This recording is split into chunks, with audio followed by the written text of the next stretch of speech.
Radio Rivage présente Au fil du lien, une émission animée par Daniel. Chers auditeurs, ravis de vous retrouver sur Radio Rivage pour mon émission Escapade d'artistes. Aujourd'hui, j'ai le plaisir de recevoir Marika Dor, qui est attachée de presse, qui accompagne les auteurs édités en maison d'édition, mais aussi auto-édité et qui d'une certaine manière accompagne la vie des artistes et peut-être une artiste elle-même. Bonjour Marika. Bonjour Daniel et bonjour Radio Rivage. Merci d'avoir accepté mon invitation. C'est moi qui vous remercie de me mettre à l'honneur. Plaisir partagé. Alors Marika, vous êtes attachée de presse. Parlez-nous de ce métier dont on entend parler, mais qu'on n'a pas toujours l'occasion finalement d'approfondir et de rencontrer. Parlez-nous de votre métier, Marika. Alors, en fin de compte, mon métier consiste à aider à la promotion des auteurs. Beaucoup de grosses maisons d'édition, Calman Levy, tout ça, ont des attachés de presse, mais qui s'occupent principalement des auteurs, on va dire people, bien ancrés dans le paysage littéraire. Et je me suis rendu compte, de par mon expérience, que beaucoup de petits auteurs ou de petites maisons d'édition n'avaient pas ni les moyens ni la facilité donc de faire la promotion de leur ouvrage parce qu'une fois que le livre est écrit, bien après il faut permettre d'enclencher des ventes en mettant en avant sa diffusion. Oui. Donc j'accompagne individuellement chaque auteur et pour répondre aussi à leurs souhaits et à leurs besoins parce que chaque livre est différent, bien sûr, et chaque auteur est différent. Alors, votre travail, c'est d'accompagner l'artiste, l'auteur. C'est aussi de le mettre en relation avec les médias, de prévoir des interviews, des salons littéraires. Parlez-nous concrètement de ce que vous faites, Marika. Voilà, alors c'est de leur préparer un communiqué de presse déjà à la base. Après, de leur proposer des prix littéraires en fonction du thème de leur livre, des informations sur les salons ou les activités diverses et variées qui peuvent où leur livre pourrait être présenté, des recherches de librairies, des lieux de dédicaces, souvent de conférences pour certains livres, des demandes aussi auprès de critiques littéraires pour avoir des chroniques bien sûr. Et puis des préparations de courrier pour l'envoi auprès des médias, donc du communiqué de presse ou éventuellement du service presse. D'accord, donc en fait, il faut prospecter, permettre à l'auteur d'être là où il doit être, c'est-à-dire à des événements importants pour son avenir professionnel. Pour se faire, voilà. Alors, avenir professionnel, c'est peut-être un bien grand mot parce que beaucoup d'auteurs dont je m'occupe sont principalement connus au niveau régional, mais j'essaye de le faire au niveau national.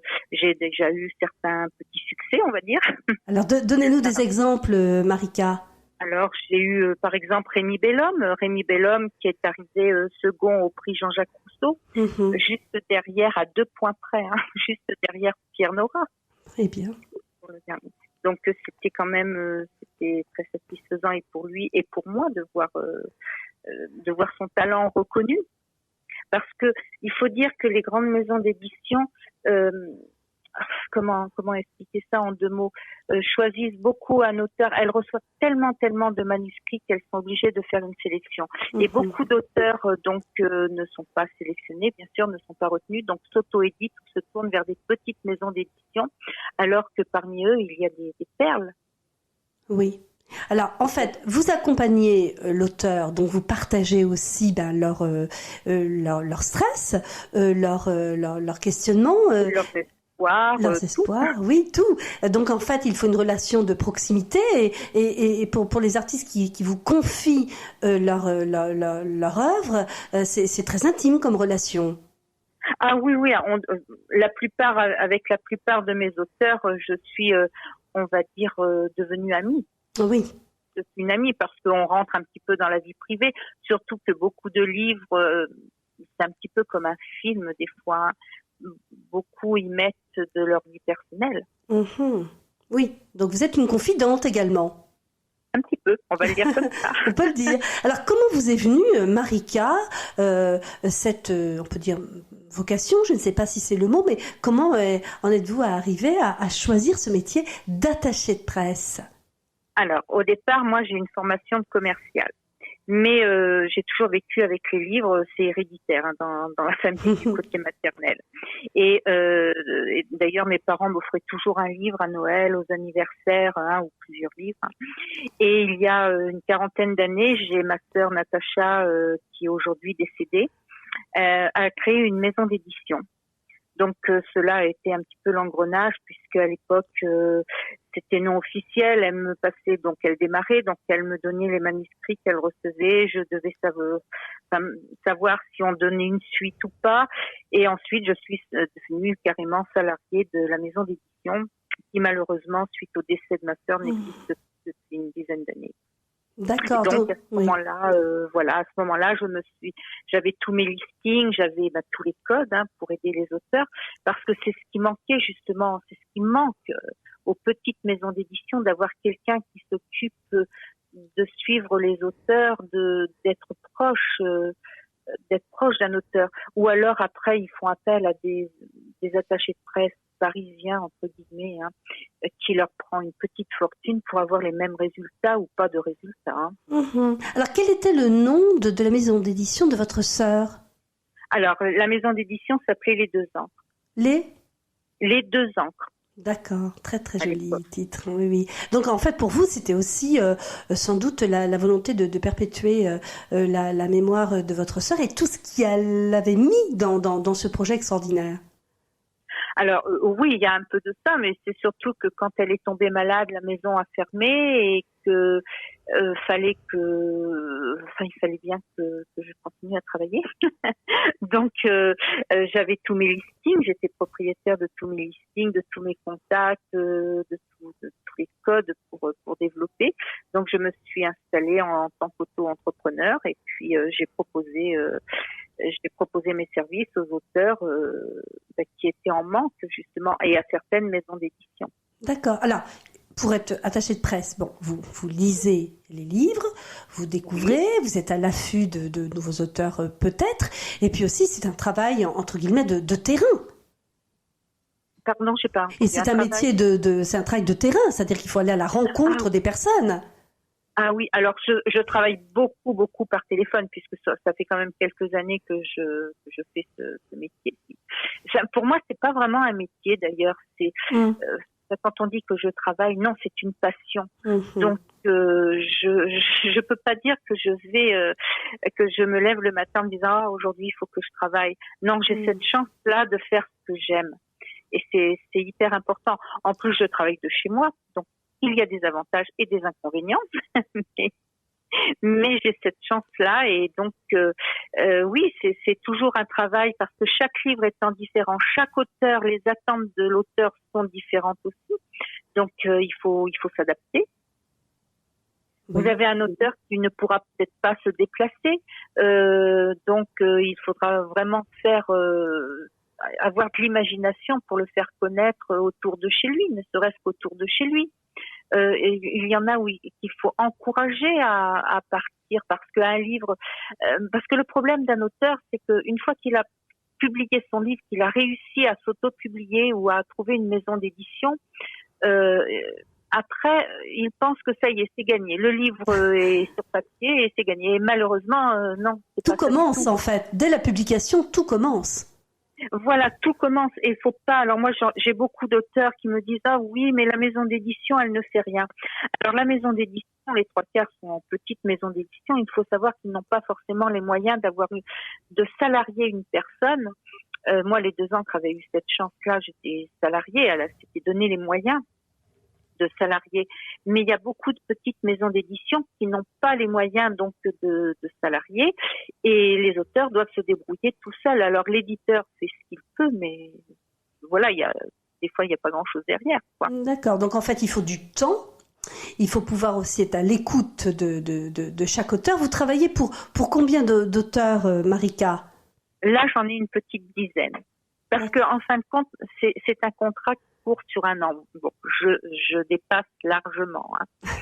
Je dépasse largement parce que je suis restée amie, parce que voilà. Mais c'est un contrat sur un an parce qu'après, quand l'auteur, en admettant qu'un auteur sorte un livre, un polar, et que l'année suivante, il ressorte un polar, il a déjà tous les codes, tous les contacts, donc il n'a plus forcément besoin de moi. Mhm.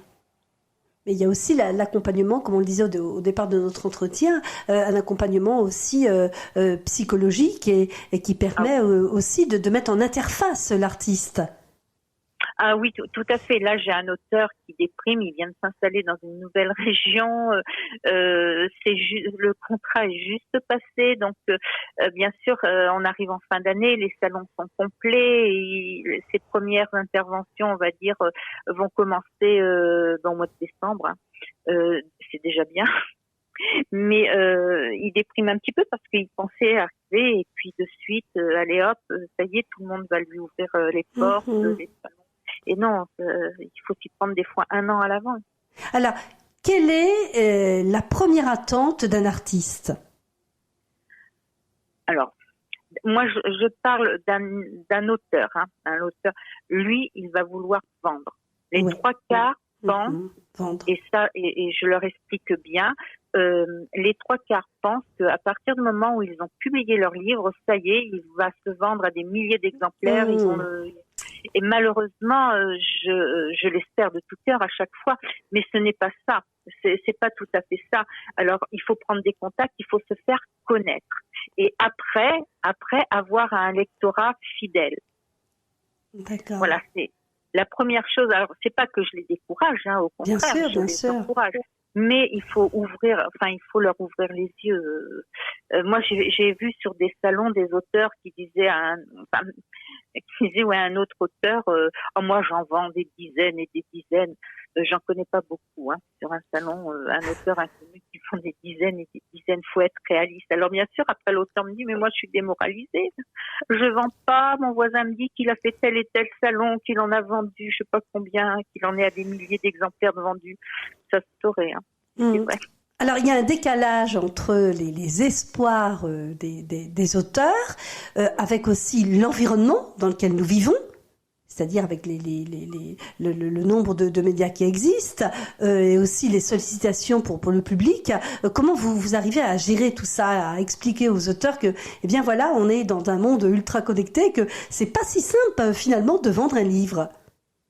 Alors, c'est pas si simple, mais il faut essayer. Donc, pour essayer, il faut contacter les médias, les nationaux. J'ai vu des articles dans des médias nationaux, mais bon, le journal de TF1, si, j'ai eu Antenne 2, des émissions, si, je suis en train de...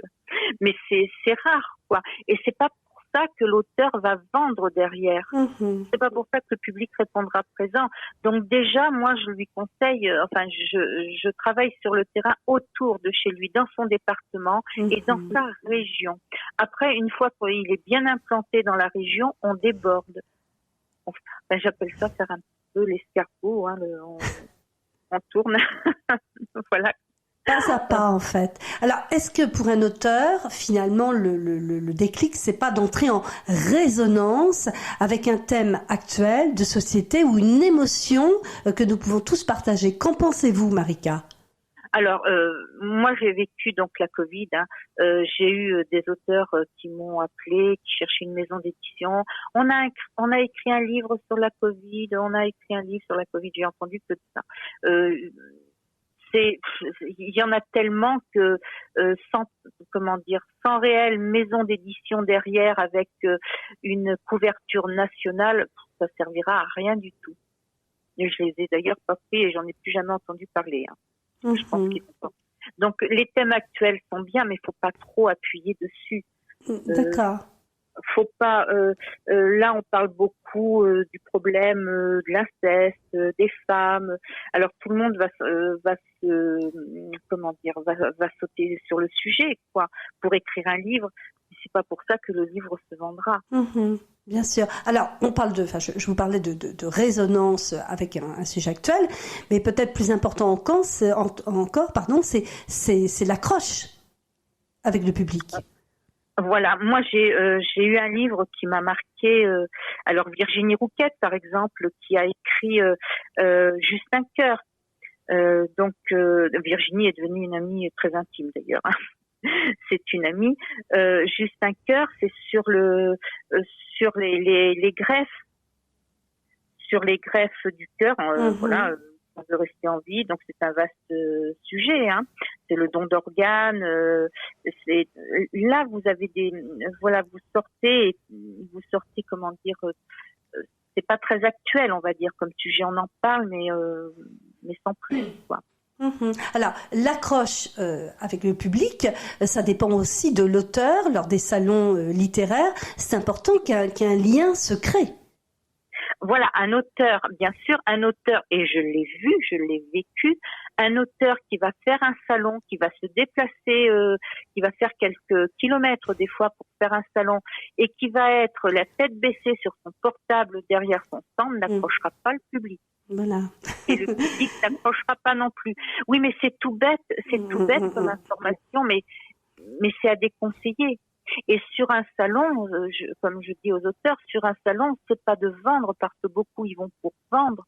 Mais moi, quand les auteurs avec qui je travaille, je dis aussi que sur un salon, vous y allez pour vous faire connaître, pour prendre des contacts, et ça ouvre des portes des fois.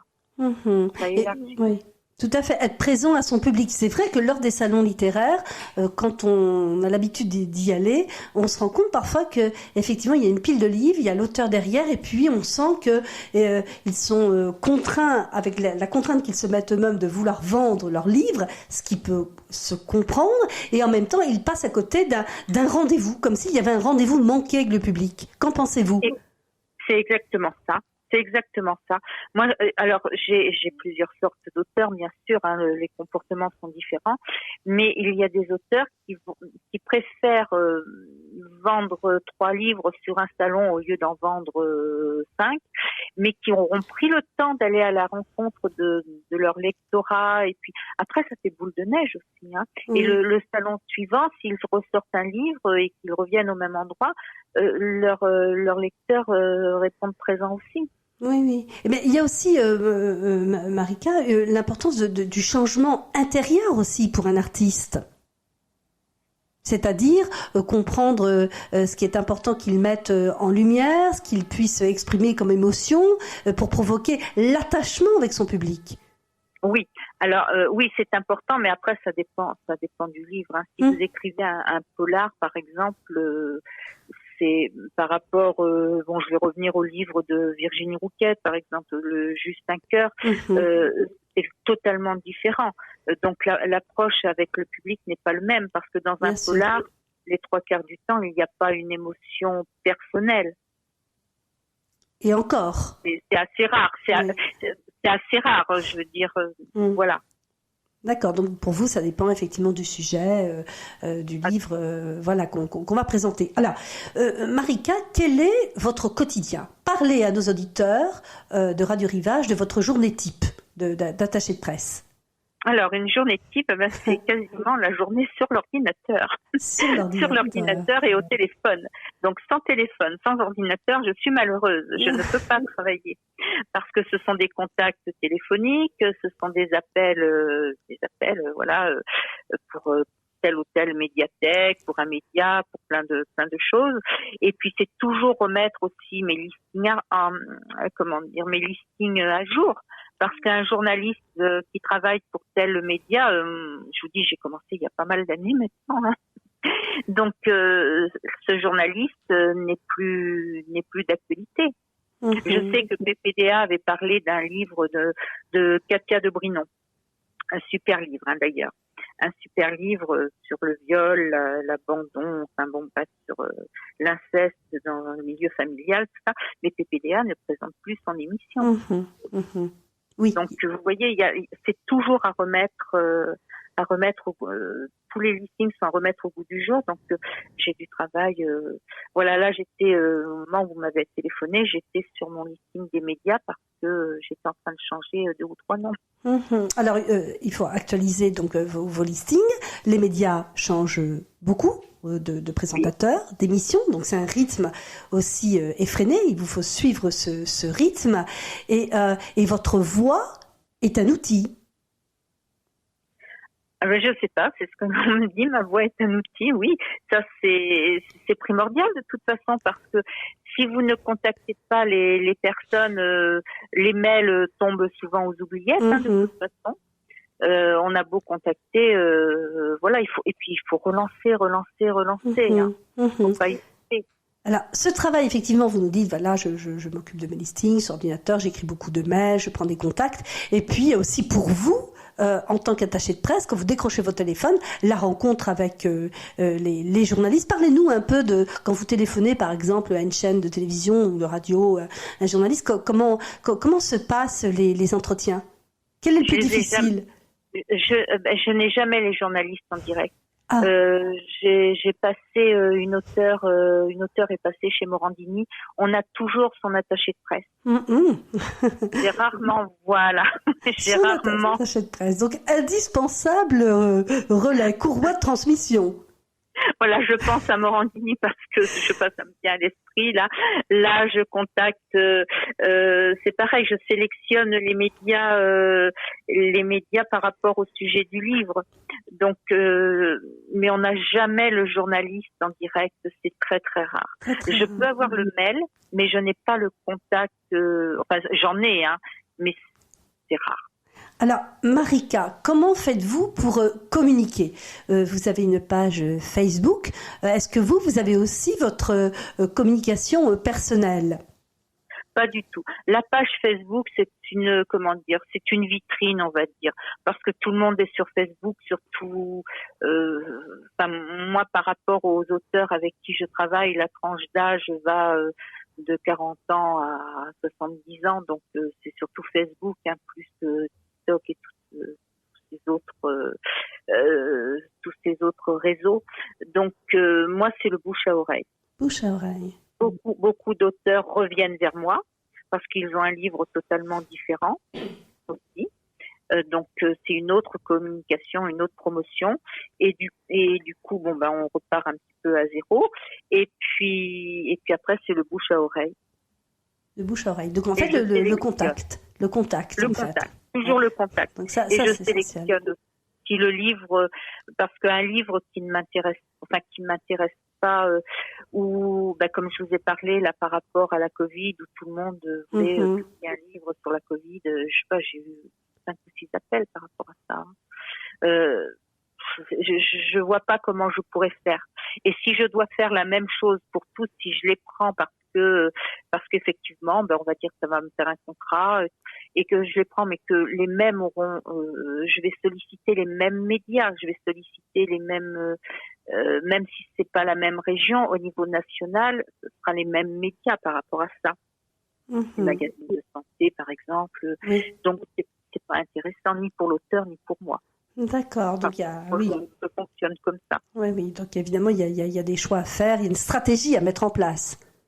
Voilà. Alors, comme je vous ai dit, je suis pas du tout millionnaire, et je suis très très loin d'être millionnaire, parce que c'est un plaisir. J'ai la chance d'avoir un mari qui travaille. Donc, nous le saluons sur Radio Rivage. Parce que moi, je suis qu'une petite attachée de presse et comme je vous dis, je ne prends pas de contrat qui ne m'intéresse pas. Il faut que c'est du sens pour vous. Ah oui, tout à fait. Tout à fait. Un livre. Alors quand j'ai démarré, je me suis un petit peu justement fait avoir un petit peu comme ça. Surtout que j'ai travaillé pour qui est devenue une amie, une auteure dont le livre devait terminer en téléfilm, et puis la maison d'édition ayant fermé, c'est un petit peu capoté à ce moment-là.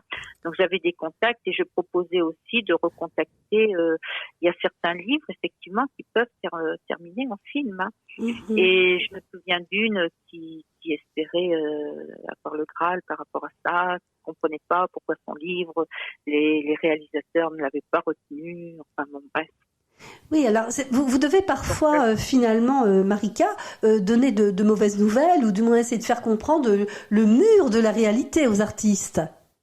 Ah ben, il faut parce que si vous leur vendez du rêve, enfin, j'ai horreur du mensonge. Je ne supporte pas et je ne mentionnerai pas certaines maisons d'édition, des petites maisons d'édition qui vont vendre du rêve à un auteur.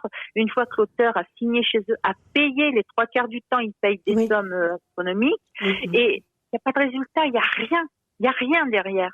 Moi, j'ai eu je pense à une auteure, je me rappelle plus de son nom, il y a déjà quelques années, je vous parle pas de la réaction de son mari, hein.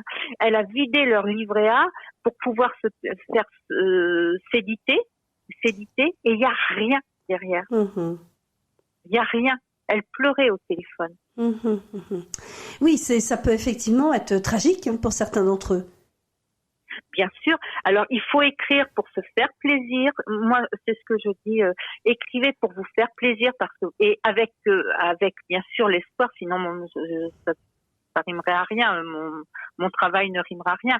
Avec l'espoir d'être remarqué et de rentrer déjà dans ses frais, un petit peu comme quand vous payez un abonnement à votre cours de golf ou autre, de sport.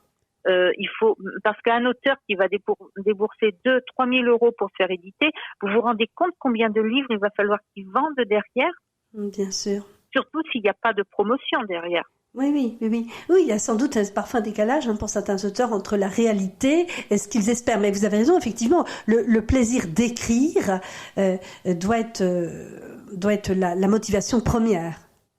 Voilà, avec, je vous dis, l'espoir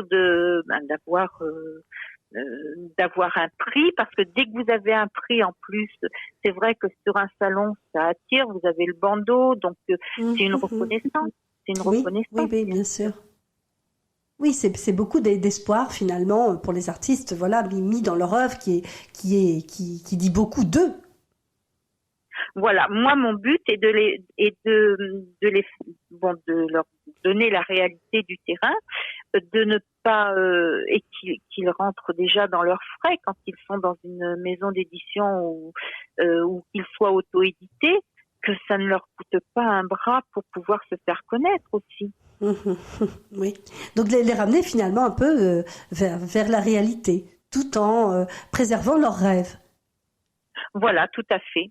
D'accord. Alors, Marika, est-ce que vous pouvez nous parler d'une rencontre que vous auriez faite dernièrement, un auteur que vous avez découvert ou voilà une rencontre professionnelle? Oh, si j'en nomme un ou une, j'ai beaucoup de rencontres professionnelles qui sont devenues des amis, et je pense à deux en particulier. Je pense à Virginie Rouquette, bien sûr, dont j'ai parlé du livre. Je pense à Philippe de Rieumaker, qui est un journaliste belge, qui travaillait sur une radio et qui écrit aussi. Ces deux-là sont devenus des amis. D'accord. Vraiment, il y a eu, il y a Katia de Brinon aussi, qui a donc une association, qui est présidente d'une association justement sur l'inceste, mais qui est aussi journaliste et qui a une petite chaîne de télévision. D'accord, donc des liens qui perdurent et qui vous nourrissent aussi. Oui, aussi, qui me nourrissent au sens propre ou au sens figuré. Je dirais au sens figuré, c'est-à-dire qui nourrissent votre énergie, votre curiosité d'esprit, votre travail, ça doit être important. Et ce sont des belles personnes. Voilà. Alors, à chacune de mes interviews, Marika, je tends une carte blanche à mon invité afin de lui permettre d'évoquer un sujet, un thème qui n'aurait pas été abordé pendant notre interview. Quelle est cette carte blanche pour vous, Marika Dore? Alors, ma carte blanche, bien sûr, c'est mon bébé. C'est le salon du livre de Buzet-sur-Baïse, dont je suis à l'initiative, avec, et je le mentionnerai, j'ai toujours une pensée pour lui, Joseph Joffo, qui avait accepté d'en être le parrain. Ce salon, c'est la 7e année. 7e année. 7e année qu'il existe.